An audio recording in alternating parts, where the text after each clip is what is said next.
Welcome back to Chess Tactic today. In Checkmate, USA vs India 2025, Round 1 brings a thrilling matchup. Hikaru Nakamura takes the white pieces against India's young superstar Gukesh. Nakamura surprises everyone with the bold Larsen opening, immediately steering the game into uncharted territory. Gukesh fights back with dynamic play, while Hikaru unleashes his trademark creativity, pushing pawns and creating chaos across the board. It's experience versus youthful fire, and this one gets wild fast. And right away, Hikaru opens with pawn to b4, the Sokolsky opening. This is a classic Nakamura choice, avoiding mainstream theory and asking his opponent, "Can you solve this problem I've created?" He's immediately setting the stage for a unique and complex battle. Gukesh responds calmly with pawn to e6. This is a solid, flexible move that blunts the pressure from White's bishop on b2 and prepares to fight for the center. White develops with bishop to b2. This is the whole point of the b4 opening. This bishop is now a monster, eyeing the entire long diagonal. Black brings the knight out to f6, a very natural move, putting pressure on White's center and preparing to get the king to safety. A quiet but important move, pawn to a3. Hikaru prevents any counterplay with b5 and solidifies his grip on the queenside. Gukesh strikes in the center with pawn to d5. He's not going to let White have all the fun on the flank. He's creating central tension of his own. White plays pawn to e3, a solid move that supports the center and prepares to develop the rest of the pieces. In response, Black develops the bishop to d6, an active square where it puts a little pressure on White's kingside. And now Nakamura challenges the center with pawn to c4. The pawn structure is taking shape, and you can already feel the strategic tension ratcheting up. Gukesh wisely castles kingside, tucking his king away before the real middle game complexities begin. A very sensible decision. White's knight comes out to f3, controlling key central squares and preparing to join the action. Black plays pawn to c6, reinforcing that d5 pawn and creating a very solid, almost unbreakable pawn chain in the center. Nakamura pushes with pawn to d4, matching Black's central presence and claiming his fair share of space.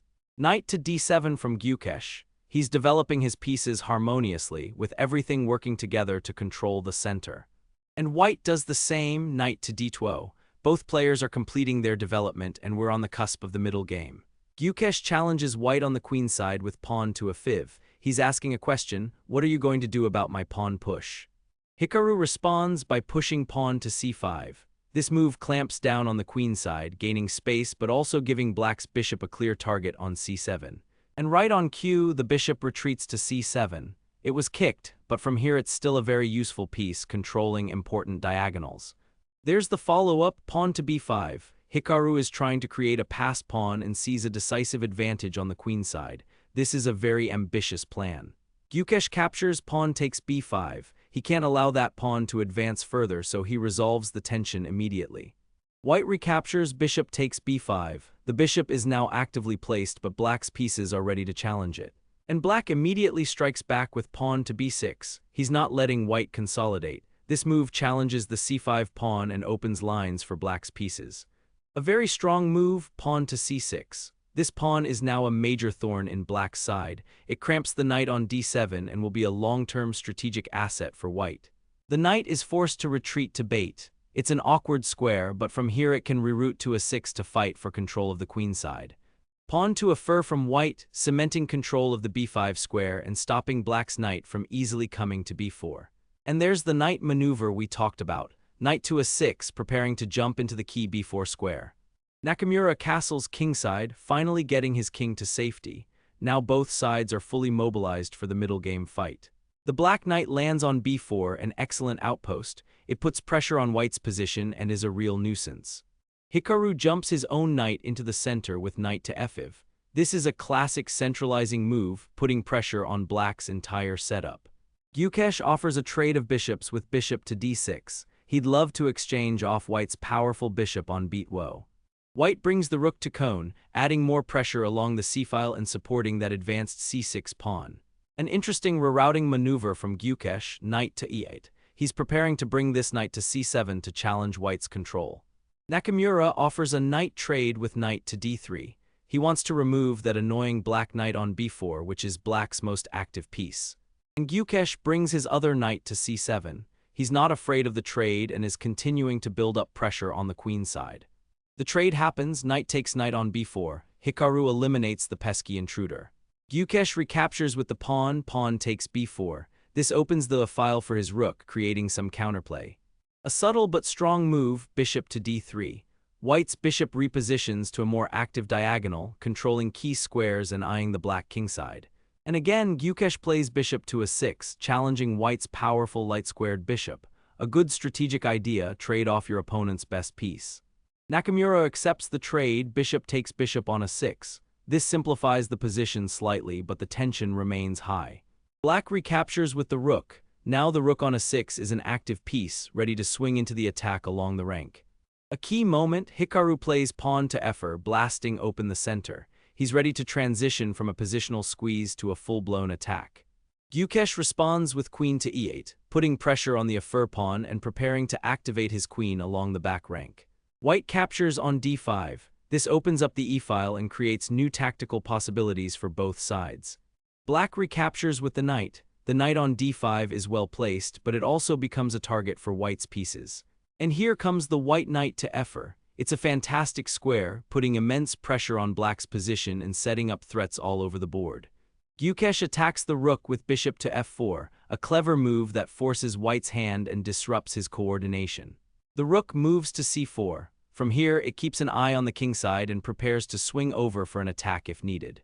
Black brings his rook to c8, contesting the open c-file. The battle for control of this file is about to intensify. A preparatory move, pawn to g3. Hikaru kicks the bishop and prepares to launch an attack on the kingside. The bishop retreats to bait. It's a passive square, but Black's position is becoming difficult to manage. Queen to c2 from White, connecting the rooks and preparing to double up on the c-file. A classic positional idea you can use in your own games. Gukesh snatches the pawn on a4. It's a risky decision. He wins material, but he allows White's pieces to flood into the attack. And here comes the real danger, knight to g5. This isn't just a developing move, it's a direct threat. Nakamura is aiming straight for the weak squares around the black king.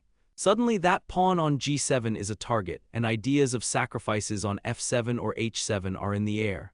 The real fireworks are coming soon. This knight jump changes everything. Forced but necessary, Gukesh plays pawn to g6 to cover the h7 square. However, this creates new weaknesses around his king, particularly on the dark squares. Nakamura brings his other rook to the c-file. With his rooks now doubled, his control over the position is becoming overwhelming. The bishop comes back to d6, trying to create some defensive blockade and challenge White's central control. The queen lifts to e2. Look closely at this move. It's preparing to swing over to the kingside to join the assault. The storm clouds are gathering for Black. Gukesh is not going down without a fight. He pushes his pawn to b5, creating his own counter-threats on the queen side, a fantastic display of resilience. The rook on c4 sidesteps to c2, a subtle retreat that prepares for Black's coming pawn storm on the queen side. Wow, just when it looked like White's attack was gaining unstoppable momentum, Gukesh pushes pawn to b3. This is a brilliant piece of counterplay. This pawn is now a massive thorn in White's side, tying down pieces and creating his own threats. The question is, can White's attack on the king land before this little pawn becomes a queen? It's a race against time. Nakamura is forced to respond. The rook moves to d2 to blockade the dangerous pawn. Gukesh has successfully created serious problems. A powerful exchange, rook takes the pawn on c6. Gukesh sacrifices the exchange to eliminate White's most dangerous pawn and open up his position. White's rook moves over to d1, preparing to fight against Black's rooks, which are now swarming into the position. Black doubles his rooks on the c-file with rook to c4. The position is incredibly sharp and chaotic. It's anyone's game. The white queen swings to f3, putting pressure on b7 and renewing the threats against the black king. Hikaru is relentless. Gukesh defends with queen to b7, a necessary move, protecting his pawn and keeping his position together. Nakamura finally takes that dangerous b3 pawn with his queen. He neutralizes the immediate threat, but Black's pieces remain very active. The rook swings over to b4, harassing the white queen and keeping the pressure on. The queen retreats to f3. From here, it still controls key squares and is ready to pounce on any mistake. Black's rook returns to c4. Gukesh is jockeying for position, trying to find a way to break through White's defenses. The knight returns to the beautiful f4 square. It was temporarily pushed back, but now it's back in the heart of the action. The bishop moves to e7, a solid defensive square where it helps protect the king and controls important diagonals. Knight to c5, a fantastic move from Nakamura, forking the queen and bishop and forcing a favorable exchange. The queen moves to c8, getting out of the fork but allowing white to consolidate his advantage. The knight retreats to d3. After creating chaos, it finds a safe square, having improved white's position significantly. Bishop to d6 again. Gukesh is stubbornly holding his ground, refusing to give an inch. And knight to c5 again. Hikaru is repeating moves, perhaps to gain time on the clock, but he's also showing that black has no good way to improve his position. Gukesh creates a new threat with pawn to b4. He's desperately trying to create counterplay on the queenside. Rook to a1, a brilliant prophylactic move. Hikaru anticipates black's threats and prepares to use the file for his own attack. Gukesh decides to capture. Bishop takes knight on c5. He eliminates a dangerous piece, but this opens up the d-file for white's rook, a fateful decision. White recaptures with the pawn. Now white has a passed pawn on c5 and the d-file is open for his rooks. The tide is turning decisively in white's favor. Black's rook captures the pawn on c5. He's won a pawn, but his king is starting to look very vulnerable. The rook from dun slides over. Now both of white's rooks are ready to join the attack down the newly opened files. Gukesh's rook infiltrates to c2. It's a very active piece, but it might be too little too late. Bishop to d4, a powerful centralizing move. It attacks the rook on c5 and controls a huge number of squares. The rook moves back to c4, defending its partner and keeping the pressure on. Bishop to f5, another fantastic move, putting the bishop on an untouchable square where it eyes the weak f6 point. Gukesh pushes the h-pawn, trying to create some breathing room for his king. It's a desperate attempt to stay in the game. Nakamura immediately stops the pawn's advance with h4. He's not giving black any counterplay at all. Queen to d7, a move to try and consolidate and prepare for the coming storm. A subtle king move, king to h2. Hikaru sidesteps any potential backrank checks and prepares for the final assault. Gukesh does the same, moving his king to h7 to get out of the pin along the g-file.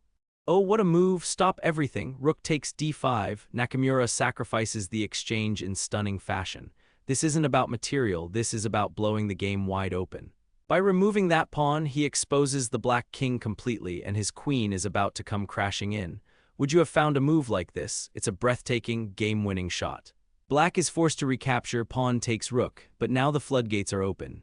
And there it is, queen to f6. This move is devastating. It threatens immediate checkmate on f7 and g7, and black has no good way to defend. A last-ditch effort, rook takes f2 check. Gukesh sacrifices his rook to buy one more move, but the end is near. Nakamura simply recaptures with the queen. The threats are all still there, and black is completely lost. The queen moves to e6, a desperate attempt to block white's attack and bring the queen back for defense. The bishop drops back to f4, a quiet but deadly move that cuts off the king's escape squares. The b-pawn makes one last push. It's a ghost from the past, a reminder of the counterplay that almost was. The rook comes to cone, ready to deliver the final blows along the c-file. Black is forced to trade rooks, rook takes rook on cone. White recaptures with the bishop. Now it's a queen and bishop against a lone queen with black's king hopelessly exposed. The king tries to flee to j8, but there is no escape. Bishop to b2, this move sets up a deadly battery, preparing for the final checkmating sequence. The black queen moves to f4, trying to create some counter threats, but it's far too late. Queen to f6, again threatening checkmate, the net is closing in. A final desperate check from Gukesh, queen to c2 check. The king calmly steps to h3, the checks have run out. The king is forced to fate, stepping right into the firing line. And there it is, queen to d8 checkmate, a brilliant and ruthless conclusion to a complex battle. Gukesh's king, exposed by that earlier rook sacrifice, has nowhere left to run. A masterpiece of attack and calculation from Hikaru Nakamura. What a game, from a quirky opening to a tactical middle-game brawl and culminating in a spectacular sacrifice. That was a phenomenal display of attacking chess by Nakamura. Thanks for joining us on Chess Tactic today, and we'll see you for the next one.